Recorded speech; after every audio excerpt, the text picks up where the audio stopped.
Hi and welcome to Manned Up Conversations, where we connect with evolving men to discuss issues around masculinity and manhood, and also provide tools to help us be better for our society. You just need the opposites, whether you deem them good or bad.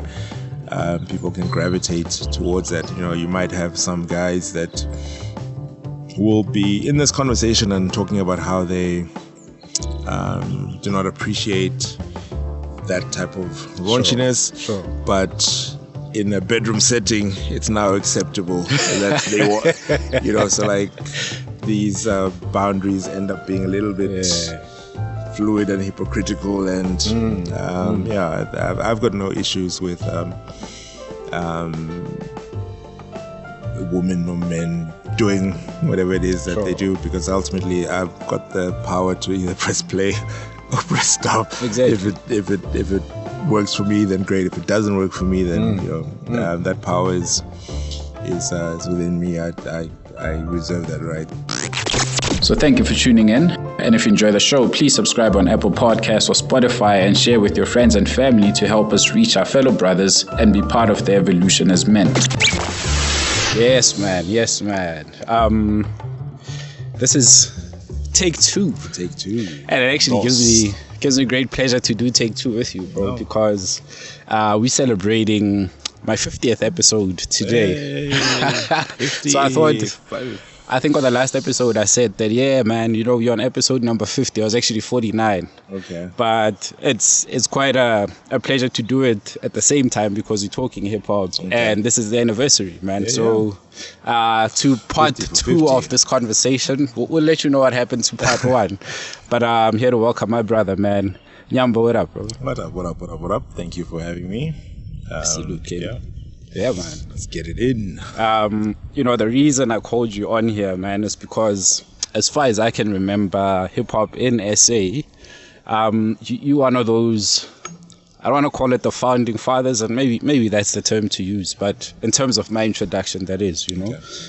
You've worked with a lot of people, you've done a lot of production, you've collaborated with a lot of people, so most people probably don't get to see Nyambz as much, you know, but because of your influence on the game and what a lot of people have put out, I thought this would be, the man to talk to. Yeah, no, thank you. It's great to have these conversations. I think I've always enjoyed the production role, like, you know, being behind the scenes. And I was actually with a good friend of mine yesterday, Mizi, and we were just having a conversation around how there's so many projects and things that we are a part of that people would not necessarily even know. Yeah. So like people be like, oh, you haven't made beats in however many years, and it's like, that's, you know, but like there's still a lot of projects that we are actively involved in putting out, and, you know, either curating or executive producing or consulting on. So that's never changed. It's just that the visibility is not as it was when we were actively, you know, doing stuff back in the day. It's actually cool to have these conversations and just unpack things, see what people are up to. Yeah, man. And, you know, one thing that strikes me about being a producer in hip hop, or just, I guess, in music, right, is there's a lot of humbleness that comes with that. And I say that because, you know, we obviously look at hip hop and there's the rapper that always stands out, right? Yeah. He's the one that gets the notoriety, the fame and everything. But there's actually someone in that background who's moving all of these parts, man. Yeah. So how do you even handle that, you know? That's a very interesting one, because like we've actually got like a group of like producers and stuff, and like I wouldn't use humble as a term to describe producers. I think with anything that people do, I think there's always an element of arrogance and to it, because like you wouldn't do it unless you felt you were good at it, or so I think it's probably not as in your face as it is with like rappers, because they're like, back in the day it was the DJ and the MC. The MC was the person that was, in the forefront. So like, I think that space is a little bit more in your face, competitive, but I think it's equally as competitive and equally as braggadocious in the production circle as well. Like, I think it's just life. Like, you do things and you have to be. I mean, like, look at soccer's Zlatan Ibrahimovic. You know, Cristiano Ronaldo. Like, all these guys have like that confidence in themselves. I think it's more of a. I think with the producers, it probably borders more on confidence than the arrogance as that you sometimes get across with MCs. I think because they are more selling themselves.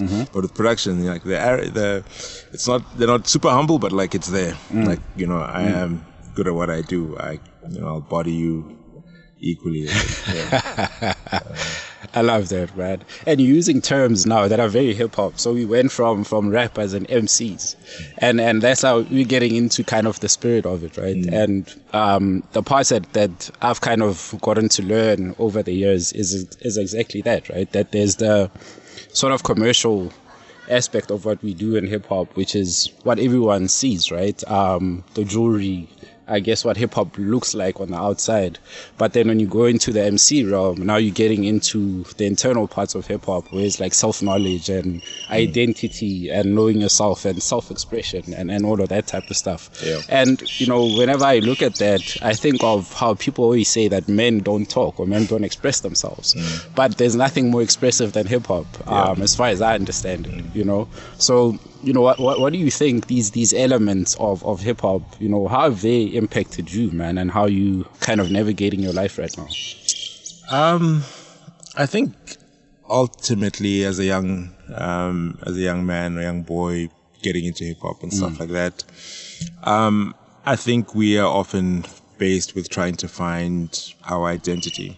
So we look for things that resonate with us, things that we can align ourselves to. So you'll maybe align with rappers that share similar beliefs, similar values, and that's kind of like who you gravitate like towards. And I think that has played a significant role for me, because I think a lot of, on the rap side, a lot of guys that I checked for people that I feel like were a little bit more sincere with their craft. Like, it wasn't so much about selling an image, but just kind of like being who they were. And whether that was, you know, so you know, guys like Mos Def, Common, you know, Talib, you know, like the Raucous guys. You know, those are guys that you know, Black Thought, those are like guys that I would probably,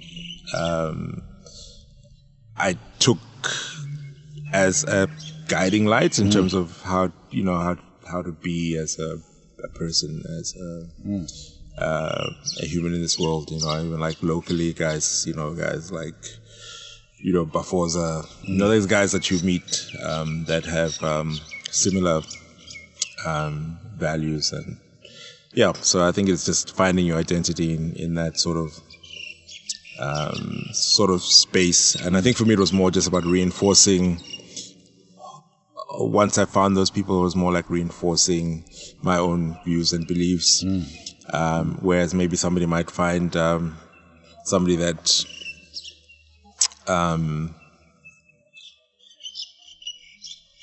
talks about jewelry and those other type of things, because maybe that's where they find their identity, or maybe that's where there's a deficiency, or, you know, an area that they need reinforcement in, or they're looking for. Because I wasn't somebody that found value personally in that material aspect of things. I mean, it's nice to look, you know, nice things are nice, but it wasn't something that was a driver for me, that I wanted to wear this brand of this, or that's not where my value space was built. Man, and that's a beautiful part of it, is And we always say underground versus commercial, and I don't really like those terms, and maybe for good reason, right? We call them that. Maybe we look at the underground guy as well. He doesn't have much. Those guys are the sort of the struggle people. They value based, and you don't really make much from giving value in our society, right?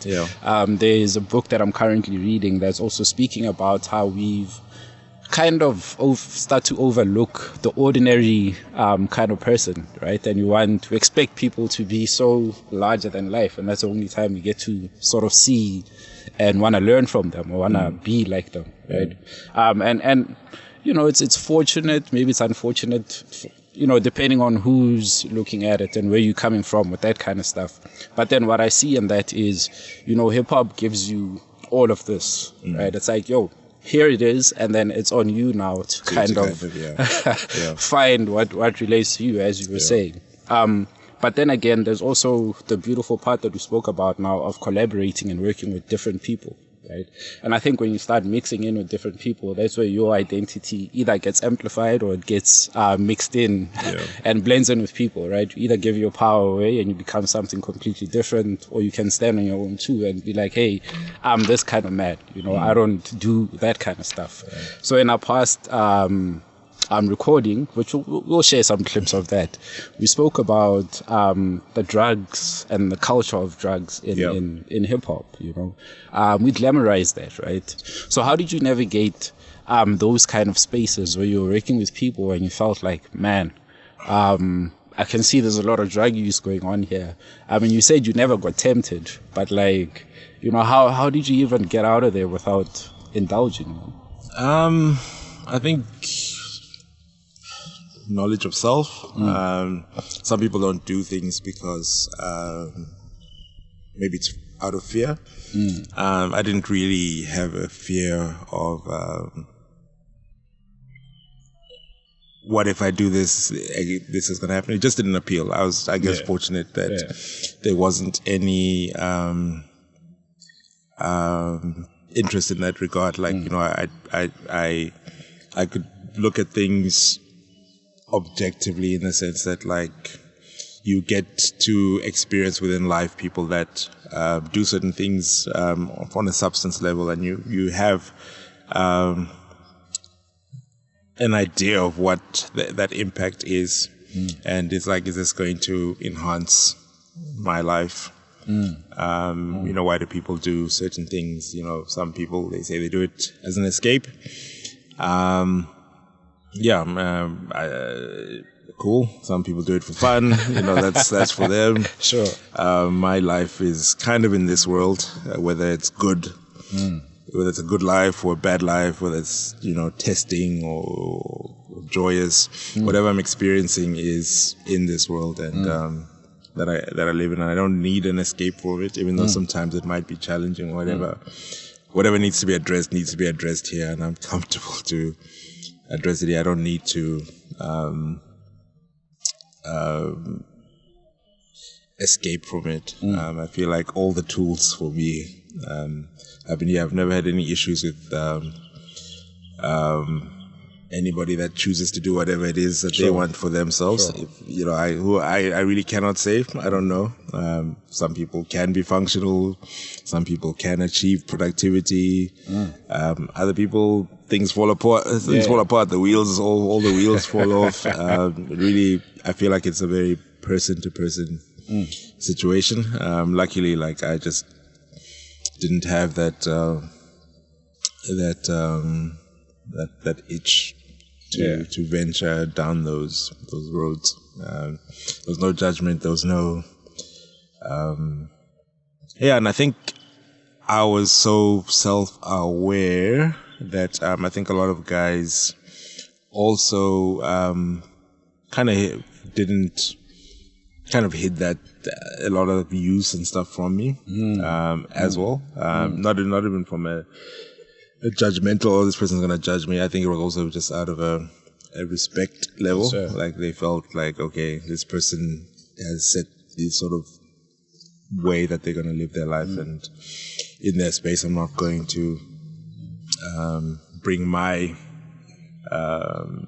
stuff into that world. Yeah. And yeah, I mean, so I think that also played a part. So, yeah, and it's not something that I ever said like, "Hey, don't do this" or "Don't do it," but like, I think that's just how things worked out. I love that, man. And it's the words like judgment and respect. You were sponsoring someone at a certain point. I think might have been on your birthday last year, I think. Yeah. So when I saw that, and this is why I'm asking you about the drug use and stuff, right? I was like, okay, I thought, man, I wouldn't picture Nyambz as someone who goes down that lane, you know. But then to hear you say that, I don't do that. But then you still had the heart for someone else to say that, yo, let me support you, and even start a whole campaign to put it out publicly that, hey, I'm supporting your brother. I have a cousin who's kind of struggling with the same thing. So what you did also kind of inspired me, right? Because I've been supporting him, but not really intentionally so, right? So I'd see him every now and then, I'd drop him some cash, when he needs stuff, he can call me and whatnot. But then at the end of last year, I was like, hey man, you know what? You've been complaining about this thing that you're going through. So let's find you a place where you can get counseling and get clean. Yeah. But then what we don't learn about that as well is, man, that's a mountain on its own, right? Yeah. You're taking on a challenge that's probably gonna test you in a lot of ways. That, especially for someone who doesn't indulge in that world, there's so many things that come with that. So how have you dealt with that, man? I think he's going through, I think, just the challenges of, because I think he did his extended stay, the 6 months or whatever, and I think coming back into society, there's still those same challenges you had before are still there. So I think he still has the same struggles in terms of like, I have to get through this stuff. Sure. And I think he has shared that it's been a challenge. But I think the hope is that you give somebody. So for me, getting him into that space was just more about opportunity, because a lot of people think that you're trying to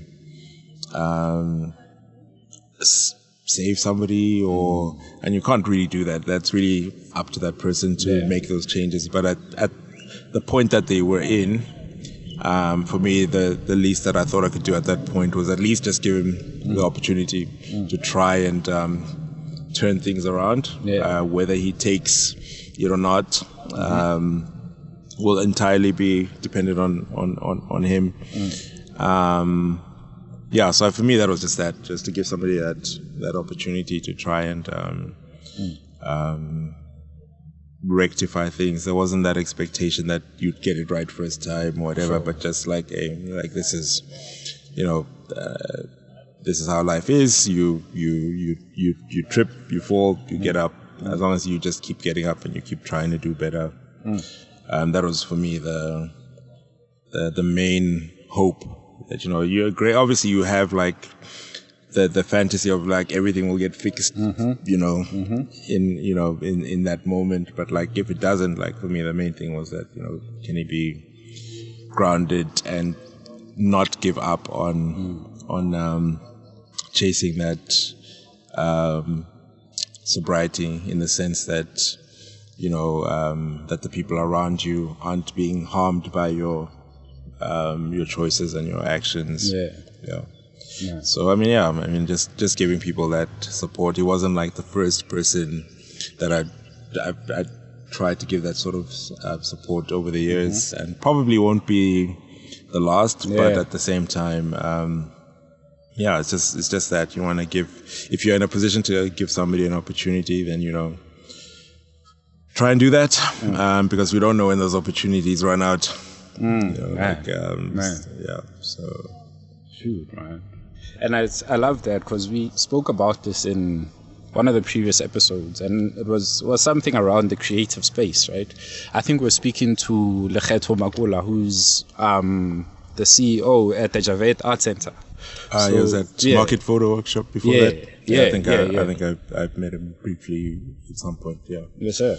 You know, and we were talking about that, like just the creative space, because you have to go so deep within yourself, right? To create. There's, you know, a chance of unleashing some demons there, you know.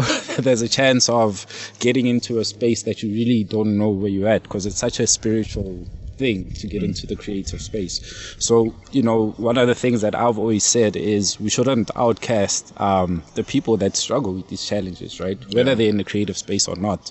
And, you know, because of hip hop, or I guess because of networking and dealing with different people, I'm a loner, man. But then in my own kind of way, whenever I see someone and I feel like, man, there's an opportunity to help, like, let me try it, you know, and maybe not base it on so much on like trying to save them, because then if that doesn't work out, then I also get into that, man, you know, I tried this and now I feel bad about you know, not saving someone else. It's like, nah, you know, there's only so much you can do. Saving somebody is, you can't do that.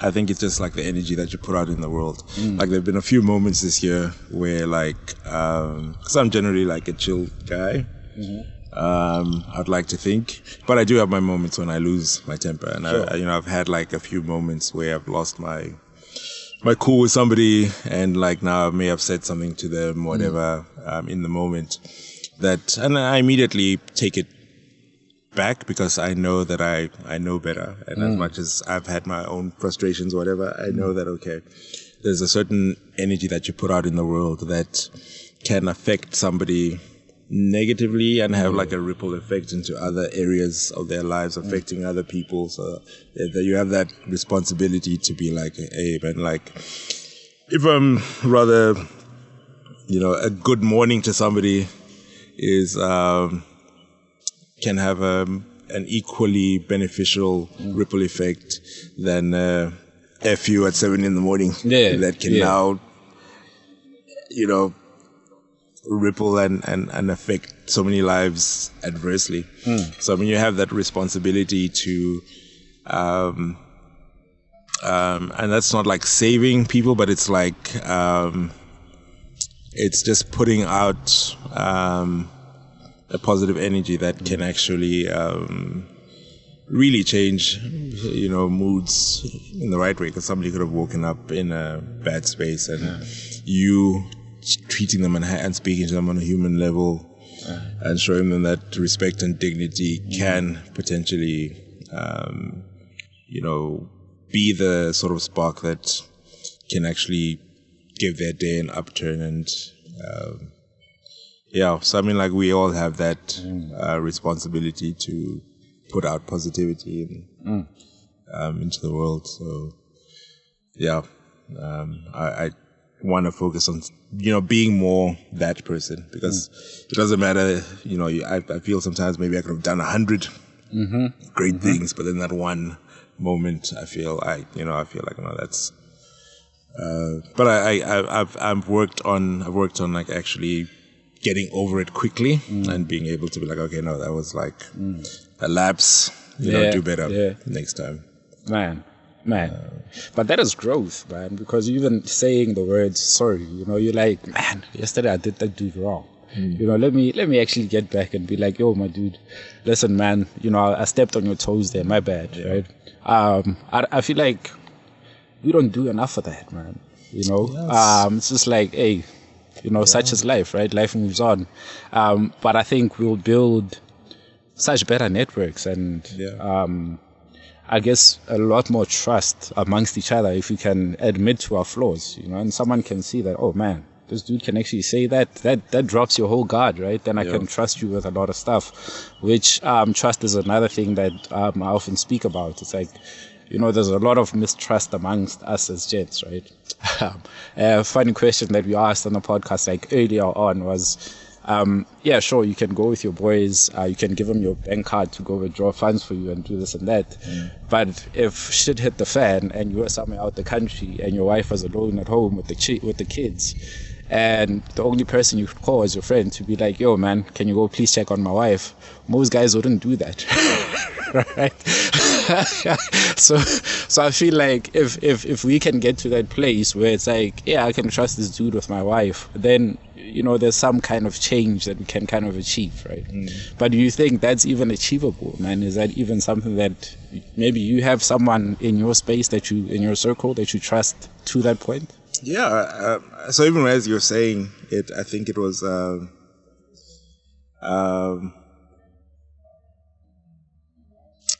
yeah, it felt a little bit foreign in the sense that it hasn't been something that I've had to grapple with a lot in my adult life. Yeah. Like I think maybe at some point it would have applied, maybe, but like I think now I feel like a little bit more comfortable in trusting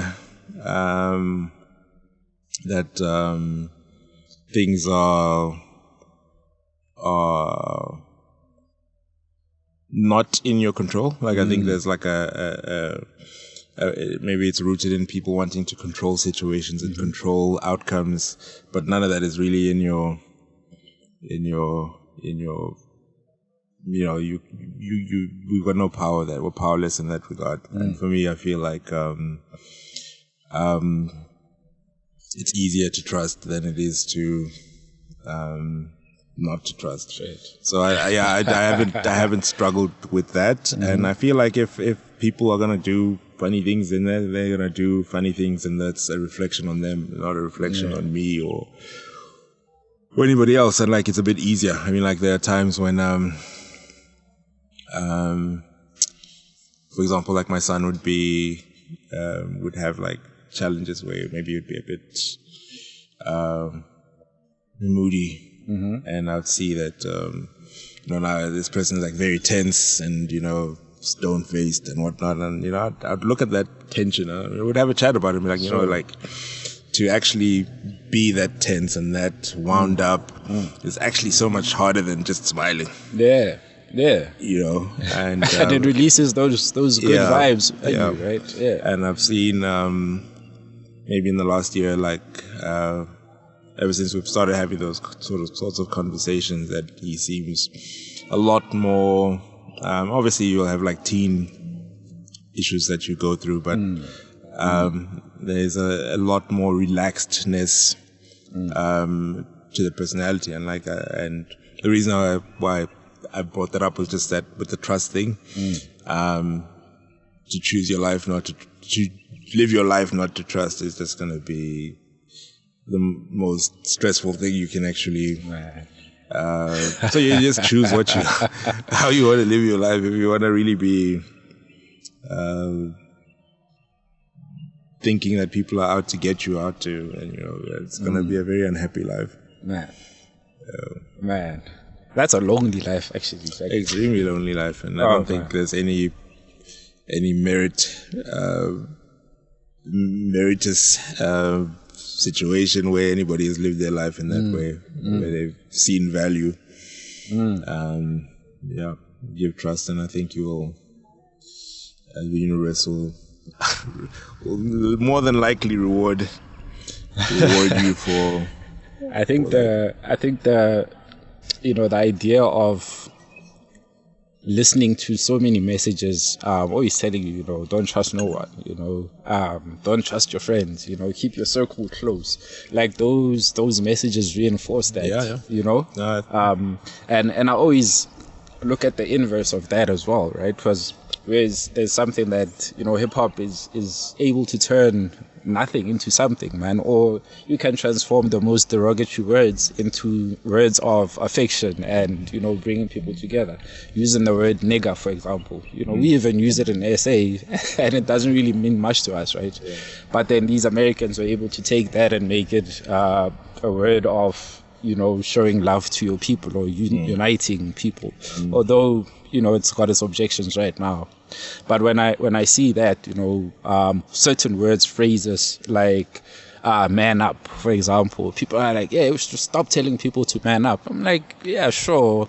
But like, there are instances where you can tell someone to man up and it's not toxic, right? Yeah. And I've come up with my own acronym of what manning up would mean, right? So I said, man up to me would be maturing, taking accountability for nurturing your unused or untapped potential, right?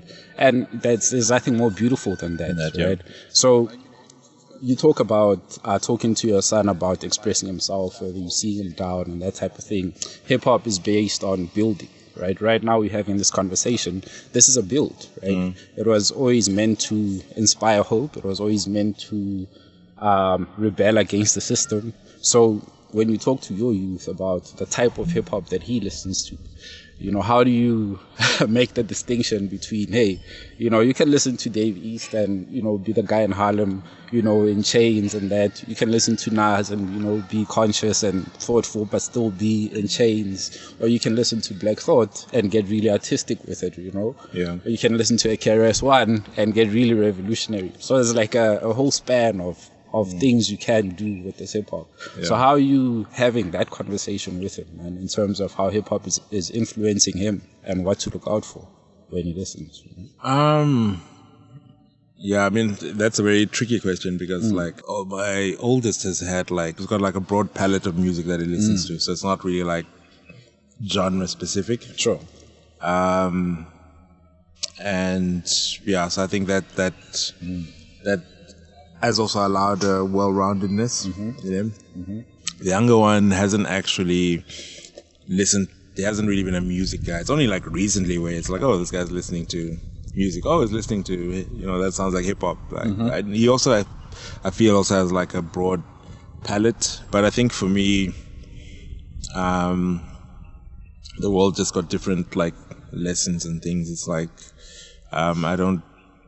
If there's something that maybe I felt was really, really toxic, maybe I would say something. But I think people must just explore what's out there, and make their own determinations about how they want to live their life. It's not so much I'm stepping away and not going to parent. It's just more that, look, there's going to be a lot of influences out there that are that exist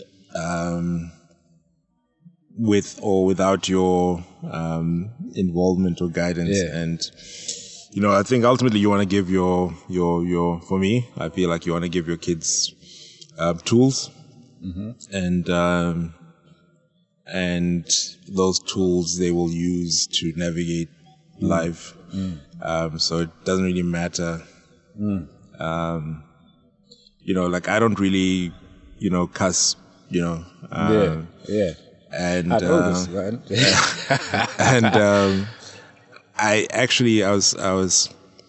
I did something last week. I don't know if it was a run. Yeah, I did a long run, or not even a long run, but a slightly longer run than I've been doing last week Sunday.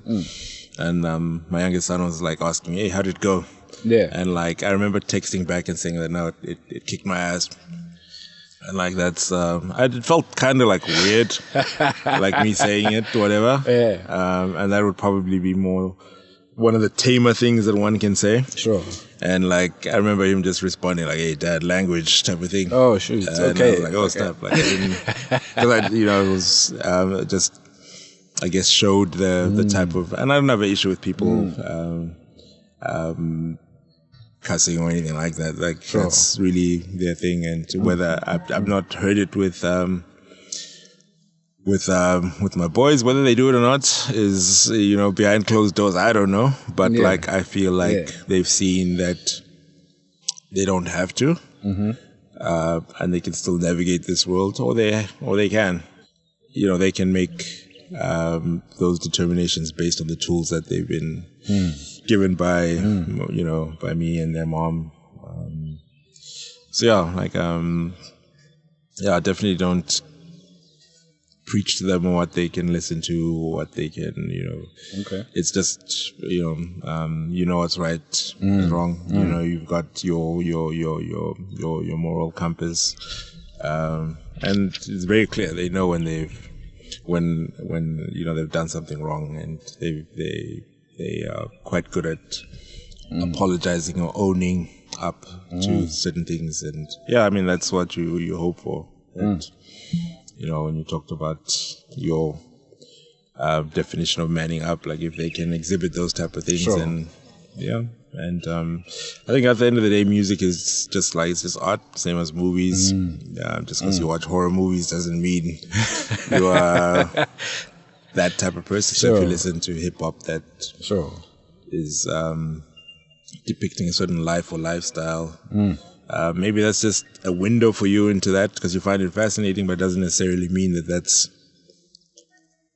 where you see yourself going or wanting to, aspire to. It's just like, oh wow, that's how other people live. Interesting. And it could just be that you could be living vicariously through other people, but there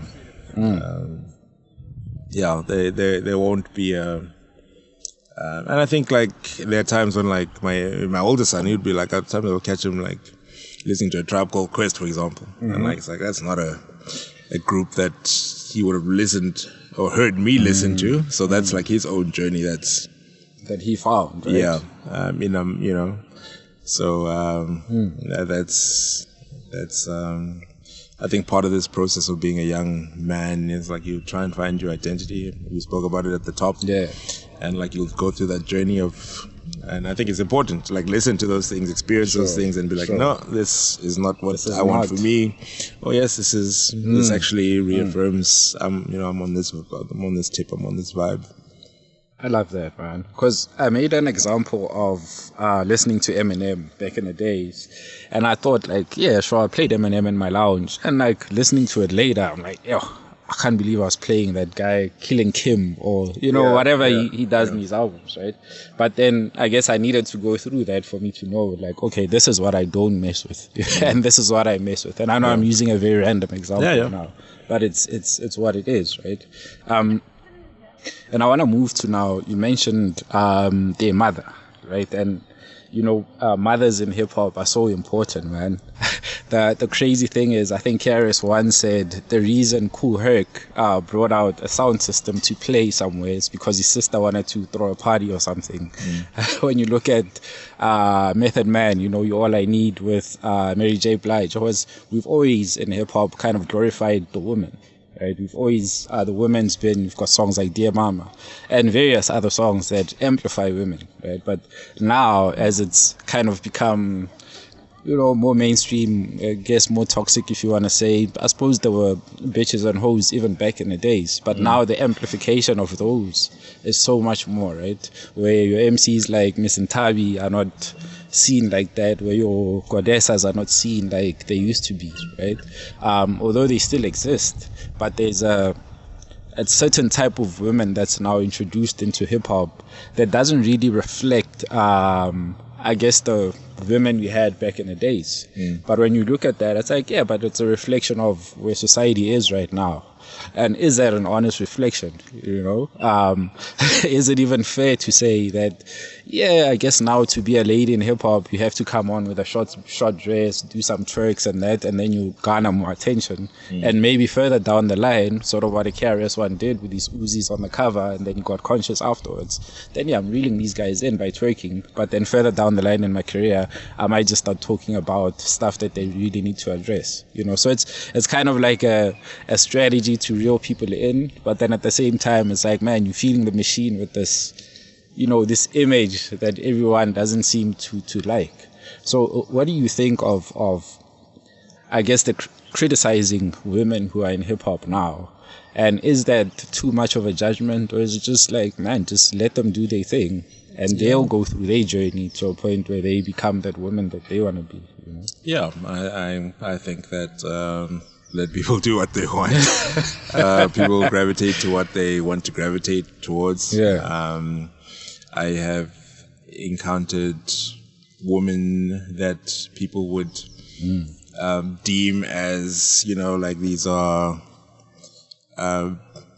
conservative, dignified women that get a vibe out of listening to a Cardi B raunchy song, or and maybe it speaks to a certain part of of a personality, and I think we probably have different layers as people, and it's like I said it earlier, like maybe sometimes you want to live vicariously through others, and maybe that makes you feel that way. Maybe you don't feel it in your regular life. I don't think we are in a place where we can dictate what people should express. I would like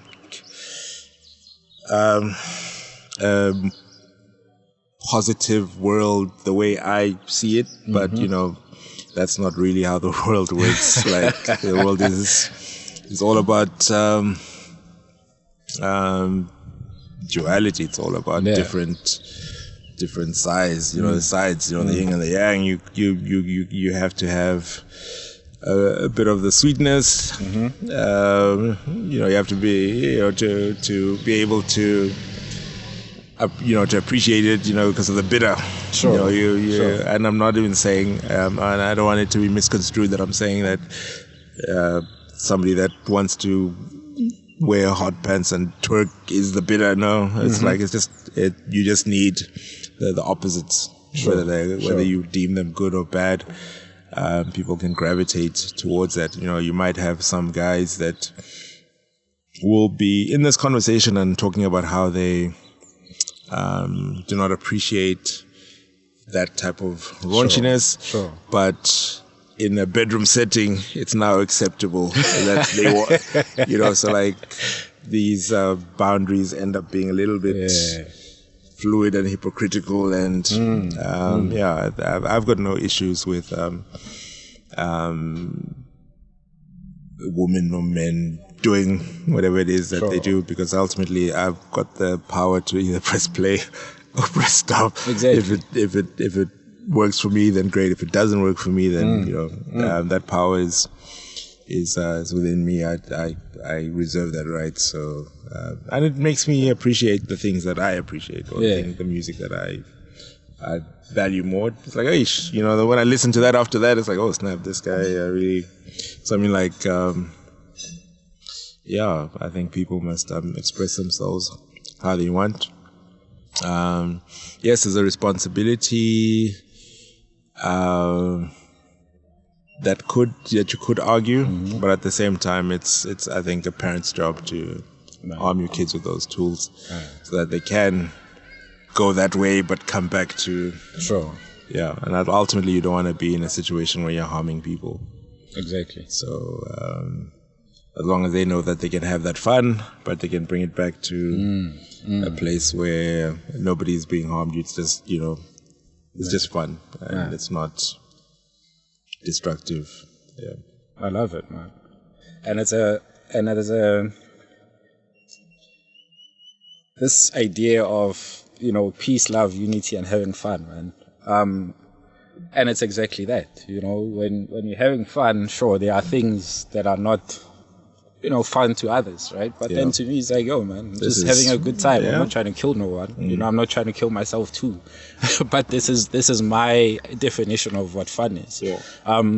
So I look at, this conversation we're having right now. You're not South African, right? Hip hop has, in some kind of way, allowed for different people from different countries, and I guess identity was, well, you hip hop, I'm hip hop, and that's all the identity we need, right? It doesn't matter which nationality you're from. We can just do our thing.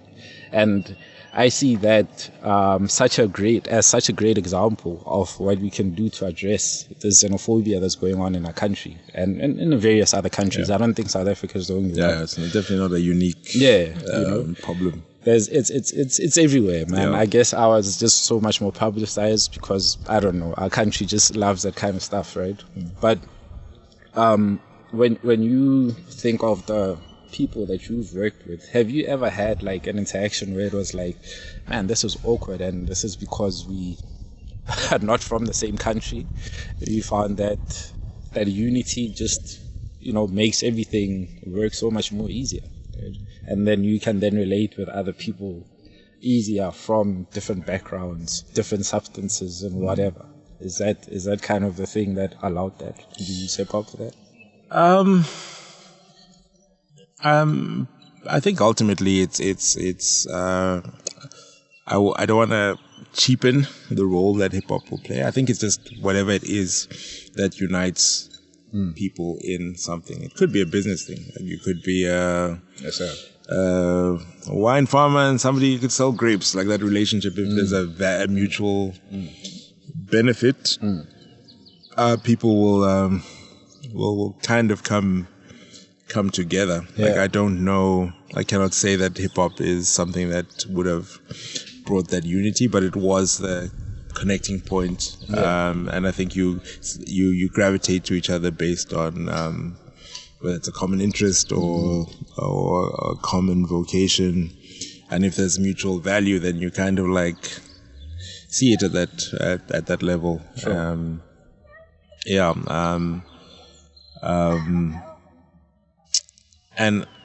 And the reason why I want to say that is that because when that value is removed, then that relationship sometimes isn't the same. Sure. So I don't feel like you can really say it's just hip hop. Yeah. Like I feel like yes, it can be the connecting point, but that's how you see groups, break up. Because when that value gets exhausted, when there's no, stop making beats. Okay, now there's, you stop rapping. And then once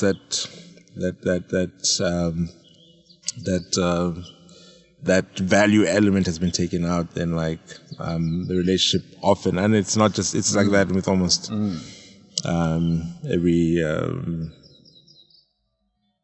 relationship that happens, whether it's a business relationship, music relationship. I think as long as there's a thing and a meeting point for for value to be extracted, then that thing will always have a nurturing element. Like even if you look at like trade, the earliest levels, like you may not say that the Dutch and the Indians got along, but there was a benefit of having a relationship that and until there's not. And then it's like, hey, let's go to war now. Until there's not. So I think like you will have those points of people connecting.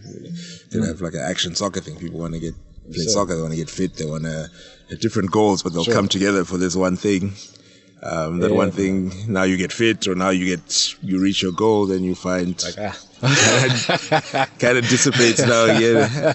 So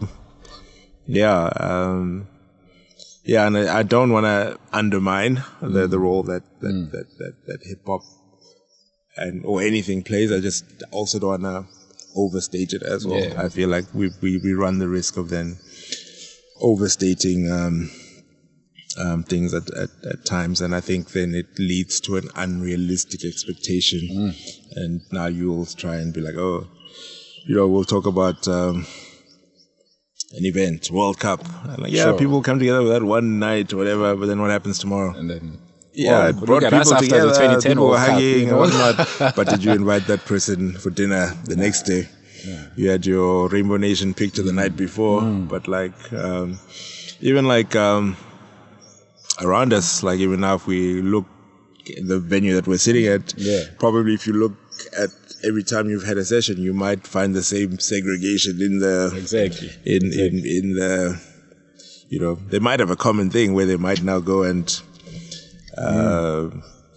sit with Umandla somewhere, but then after that situation is exhausted, it's back to status quo. And I feel like I don't want to be the bad guy saying that, but it's like no, I don't feel like, I think we might be overstating the role that something can play long term. Yes, it can have its place in a moment, but I don't know long term wise how it actually Man, that's crazy. I like that perspective, because then like you're saying, man, it's so many things that bring us together. I like for that moment, right? And it's like, like what's up after that? So I guess then the strategy would be to build around, okay, well, hey, we came together for this course, and what are we trying to achieve beyond just being together at a concert or at a World Cup, or like you're saying, at a at a lunch or whatever the case is. As long as you're not, I think Malusi said something in a previous episode, actually, short-termism, right? Yeah. If you're not thinking 10 years and you're only thinking for the moment, then, xenophobia will always be that thing. Like, sure, I get along with Nyambz, but then if I meet a guy again, like maybe 10 minutes after meeting you, then it's like, well, he's not hip-hop. I'm not gonna, I don't know that dude. Yeah. I mean, like, we find comfort in familiarity. Yeah. So whether it's familiarity based on interest, familiarity based on race, you'll drop people off and then you'll find those groupings happen just, based on people just seeking that familiarity. And yes, it's not that those are like hard rules. People break away from those, but I think for the most part, you do that. And you'll even find it in hip hop. Like there are guys that I've listened to and followed careers hip hop wise, let's say that are, of this Irish descent. And these guys have been immersed in hip hop culture for like decades. Yeah. 2-3 decades making music in hip hop culture with, but then when you look at their personal lives, it's like, oh, they've, got an Irish wife and they live in Irish, they keep, so it's like there's that separation, even though there's that hip hop thing and there's that love about, the culture, there's still a separation from the, personal life. And I'm not saying that, now this guy must now get a black wife and move into the hood. No, but I'm just saying that you don't often see that transition into the daily, like the real life. Sure. It's, like from what I've seen, that's, I don't want to say it's a rule, but they does seem to be that separation still, as much as people have that common interest. So I don't wanna overstate it, but I think any place that has that is a common interest does have the possibility of getting people to intermingle and reform their views. And I think that's why there's a lot of issues with culture and whether it's xenophobia or whatever. It's because people don't generally get to interact and know each other. You get to and even when I the reason why I was saying that with the music is that there's probably there's a lot of guys that I've been involved with for years, but it's because of that common interest and the value that you can extract. But I don't know if those people actually know me, in the sense that it's this is, your birthday is next month, or you've got, these are your kids' names, or so it's not actually it's really just business relationships a lot of the time. Yes, you form friendships, but a lot of them are based on you get to know some elements of the person, but it's a lot of the times it's very surface levels. You don't really go beneath the surface, and it's almost similar to a work relationship. It's hey Peter, how are you? And, but you don't actually, we may joke oh yeah, Arsenal, what, or it's very surface level, and I feel like there is that element too where it has the potential, but I don't think it often goes deeper than that. People generally have their own set of friends, their own lives that is separate from this vocation that you take on. And I dig that, bro. And it's it's such a refreshing angle. I think there's a sort of tendency to want to overcorrect things now. I guess with PC culture as well, we try to look too much into things shouldn't be like this. And what I really like about your approach is, I've chosen what I'm about, and then let everything else go. Then it's less stressful for you or for me, right? To live not wanting to take control of everything or control everyone's movements. So I love that, So I hope, you listening there, man, if you enter that kind of thing of, lecturing people all the time. Melusi said in the previous episode that unsolicited advice, that, man, just because we're talking about issues and all of that doesn't mean that everyone's got these issues. Yeah. Like, people are okay. Even if you think that guy, hey, there might be something wrong there. Like, nah, dude. Maybe if you ask them, sure, there might be. But then chances are they're okay, abusing drugs or whatever they into. Like, that's their way of expressing themselves. Let them be, right? Yeah. But then at the same time, I think there's also a need, as a friend, as someone, to be interested in another person and wanting to know them beyond just like the stuff we're talking about, as a colleague. Can you do this for me? And it's like, well, he did that task that I assigned to them, so I guess we can get along on that. But like, man, how's your family doing? Yeah. I think that then moves our relationship beyond, the superficial, the surface level type thing. Yeah, I mean, it definitely has that potential, but like, at the same time, you have to look at intention. Exactly. Like if the intention is a pure one in the question, then, it's it moves it into that space. If it's a insincere one where it's like, oh, that's a generic thing to say to show that I'm a person that cares. Meanwhile, like, you are placing you're doing your fantasy league team on the side while this person is, responding to the question. It really depends on what the intention behind your interest in what somebody's saying. And I think, that's probably the separator. Like, okay, are you genuinely interested in a human being? And I think that's where we need to get to. We need to be see each other as humans, equal, with our own stories, our own journeys, our own baggage, and as on the basis of that, like, try not to take each other's actions too personally. Like, there's some people that I know that I've met, for example, that you've just met that person, but you feel and sense that, this person doesn't like me. They seem to be smiling when there's everybody else, but the moment it comes to you, there's an immediate and you can choose to take offense, or you can be like, okay, but like, there's something about me that's triggering for this person. Maybe it's the way I smile, maybe it's the way I talk, maybe it's my size, whatever it is. But that has nothing to do with you. That's like literally something that's within that person from their own past experiences that has shaped who they are.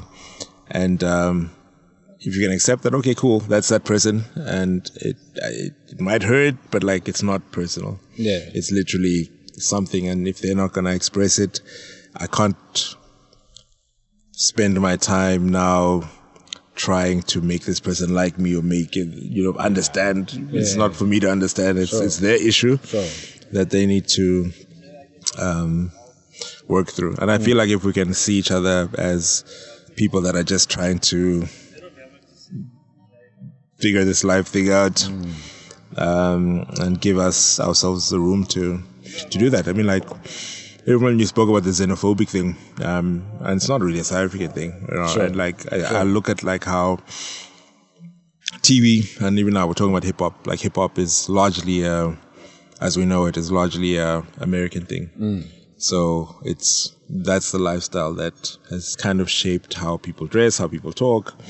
It's what you see on TV. And, you'll find a lot of people have an admiration of American culture. And that is the most prime example of xenophobe's nightmare.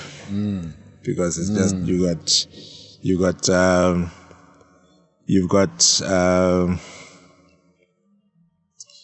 Irish people there, got African American people, have roots from slavery. You've got the Italian Americans. You've got the Native Americans. You've got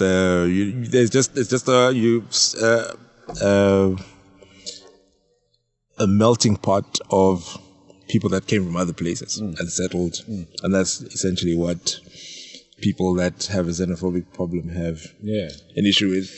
But it's like the examples of places that people aspire to visit or aspire to move to they have the characteristics of the thing they hate, which is like the weirdest thing. I mean, like you look at the UK, it's a similar thing. Like when I'm watching these like shorts or whatever, and you see all these people like, no, these look like, these look like West African dudes, or these look like these are Polish people. These are, and it's literally, and it's just human. That's just the human survival thing that people have done for millenniums. Is like it's Ice Age. Let me move.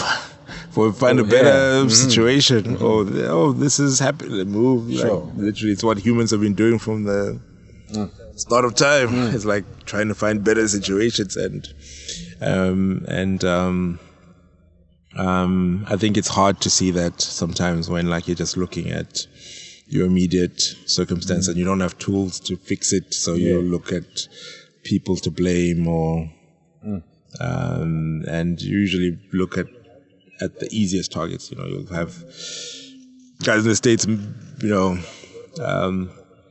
blaming Mexicans. Like American issues didn't exist because before. Of these Mexicans now they're jumping over our walls. You gotta build this fence or whatever it is that they're right.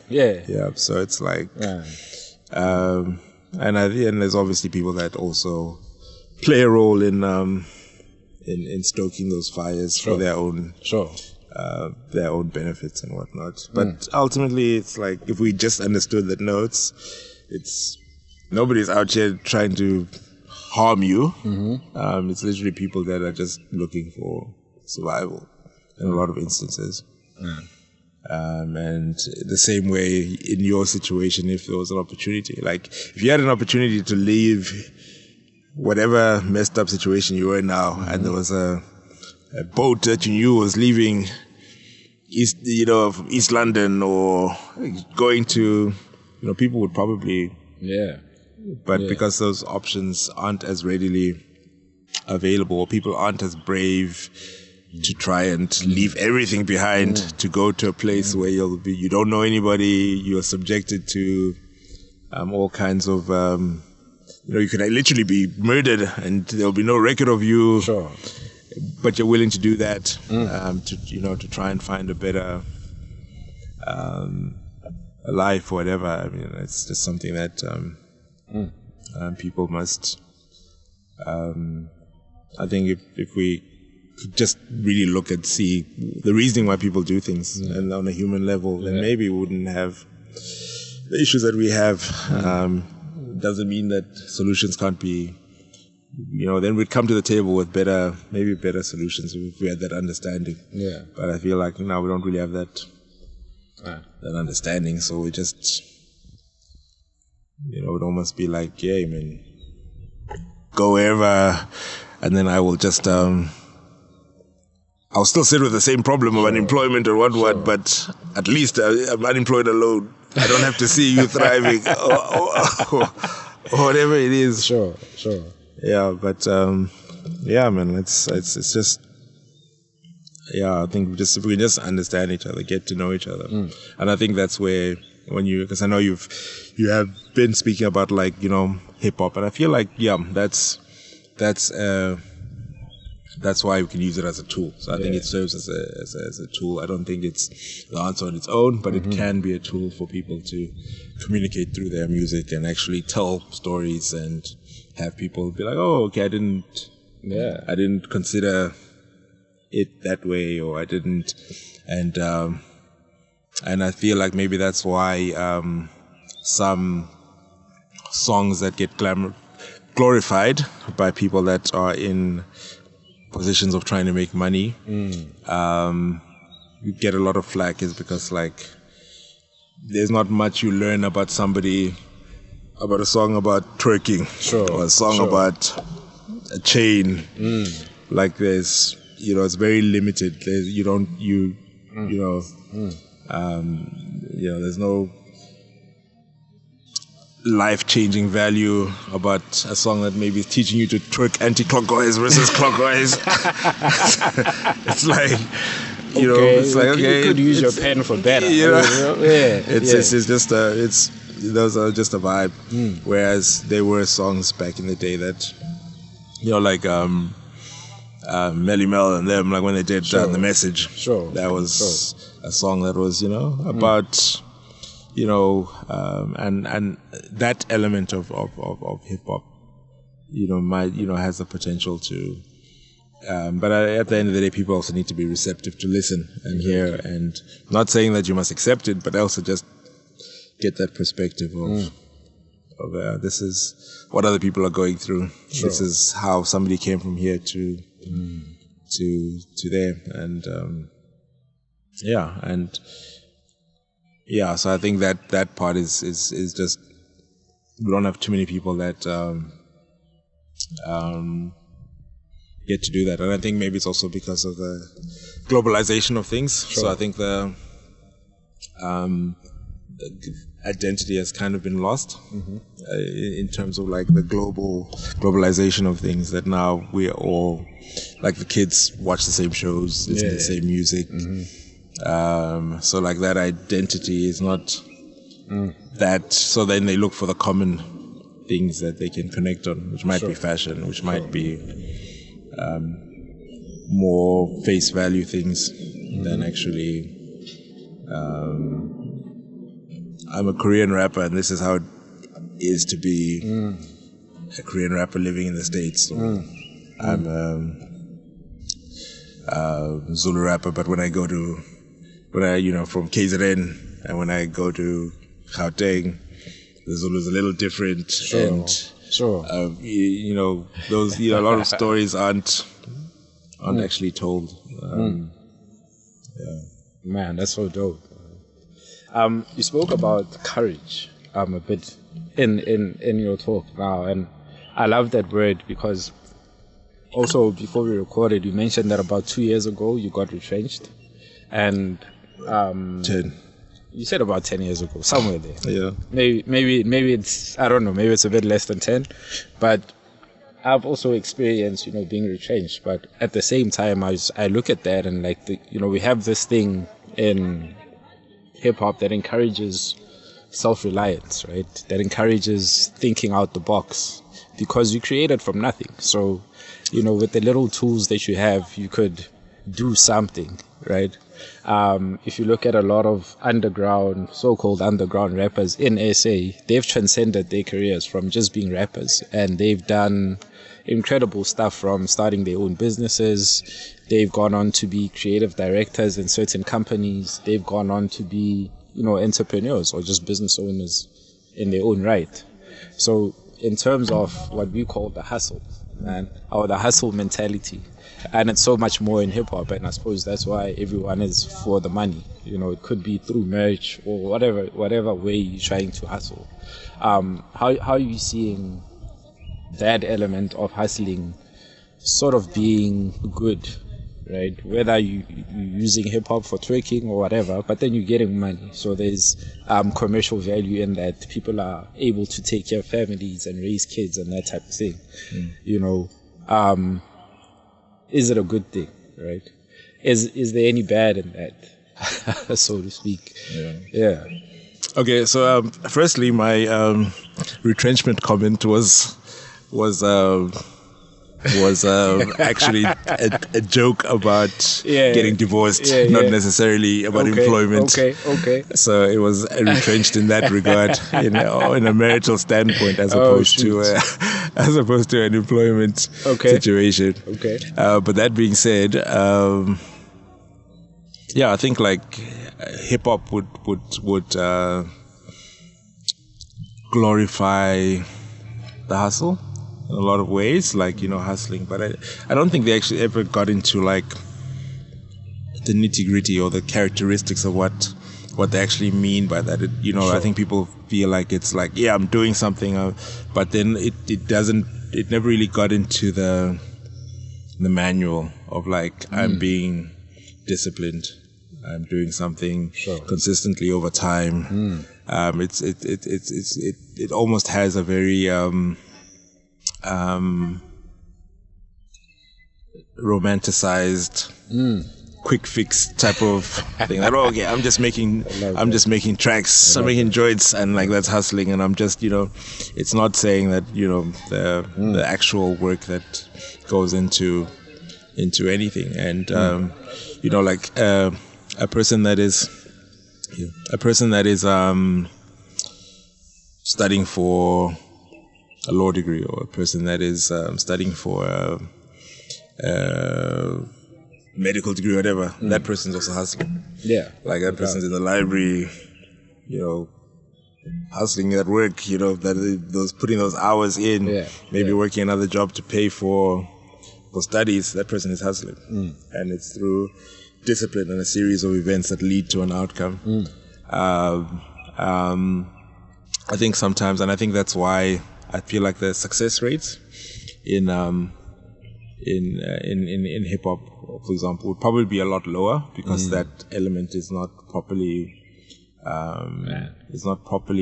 depicted, or is not accurately, authentically depicted, that people can see that, okay, this is because like I think even like now, like the majority of hip hop clients that we get in terms of people that are looking for beats or mixing and mastering, I'd probably say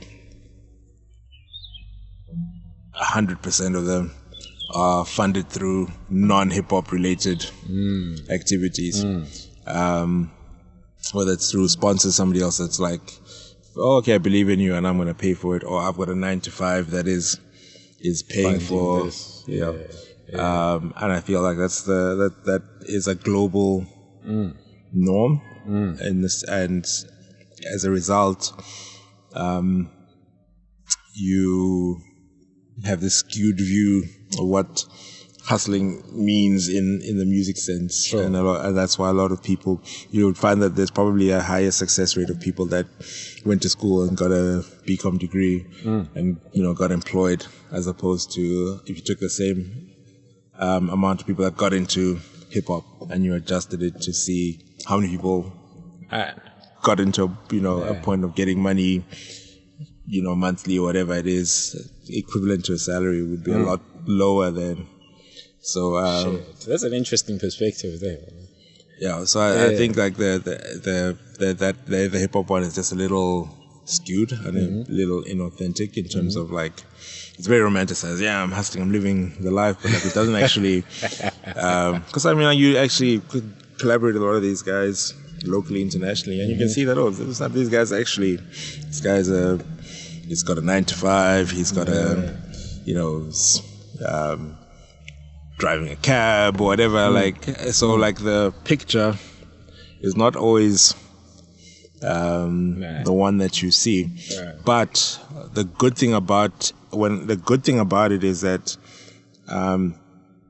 it shows you that you can be your own boss, and you can solve your own, you can be a resource to solving your own economic problems.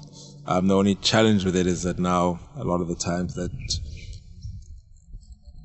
doing it through hip hop is not necessary. That part is the one that is not authentic in a lot of instances, because a lot of those people that are portraying that hustling, successful, what are not making their revenue through hip hop activities. Yo, man, I've enjoyed this, bro. But I have to do this since we're talking hip hop, right? So we're talking collaboration, we're talking artists and that. So, and it's a random, but you have to give me you mentioned a couple of artists, right? But now you've worked with local and international. So give me your top 5, man. Top 5 of all time. It can include MCs and producers if you want. And then if you send me this clip, so I have to ask you that, I think, was it Dr. Dre who said he was supposed to work with Michael Jackson and he passed on that? So Yeah, who's the one artist that you were like, yo, I should have, man. You know, I had the opportunity, I didn't do it. Yeah. Yeah, so I mean, it just depends how you live your life. Sure.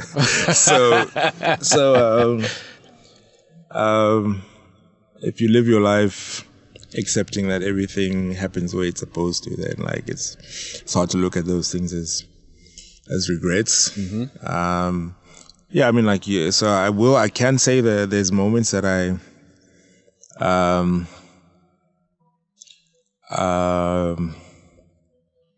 that, you know, you'd wonder, okay, what would have happened if you'd backed yourself in those moments. And I think whether it was a confidence issue or a timing issue, I remember there was a time when Lyra had just left, I think, 999.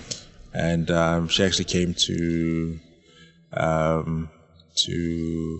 I was staying with my brother at the time in Midrand, and she came through probably like 2004. She came to my brother's house to come and like check out beats and stuff like that. Yeah.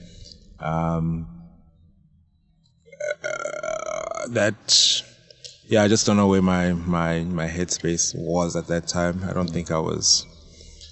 I was still young. I was probably still 19-ish. It would have been interesting if I had applied myself to that opportunity. But then again, maybe I do, and I give her a bunch of beats, and then her career goes sideways, and she's not the Lyra that became. Yeah. So things happen for a reason. Like, so I can't, at the time when I did stuff on Tear Gas's first album, and Chris from Electro Mode, I think he wanted me to produce Tokolo's album. Come on. At the time, and it was like, yeah, this MPC 3000, and it's like, it's all yours. You can just, just produce, and it's like, I don't know, there was just something, that I didn't feel at that moment. Sure. Like, I think I was already like checked out, because I remember around 2000, there was an issue of Hype that came out, I think, around April 2005, where I was like, look, man, I'm actually done with this production thing. Okay. And I think at the time, it was, I think, the year before, you had guys like Jay-Z saying they quit, and I think Eminem and also type of thing. So I remember I felt very bandwagony when I was, maybe just looking for attention, whatever. But at that point, I really wasn't. I was kind of like already done with it, type of thing. I wasn't like, So those are, I mean, just, I don't know. Those are opportunities that just came to mind, just based on you mentioning the Dre clip and the Michael Jackson whatever situation, and I was like, okay, those are names that I guess people would know. There's probably others. I mean, like, it's been like this would be my 22nd year in music. Wow. So cool. So in that time frame, I'm sure there would have been opportunities that you would wonder, what happened if you zigged when you should have zagged, and what would have happened, whatever. But like, if you look at things just happen for a reason. I think Lyra's had like a fantastic career on the outside. I don't know, maybe on the inside things are different, but on the outside it looks like she's done quite well for herself. She became like a global, local and global superstar. Yeah. And if we had done something back then, maybe it wouldn't have happened. Maybe she would have gotten triple wood and would be asking you if you want a plastic at Checkers. Yeah, but bagging groceries. So I can't. Yeah, I don't look at it in those measures. That's maybe not even a thing that she even remembers at the time. Right. But I think I don't really have any regrets on that level. I think like things just happened the way that they were intended.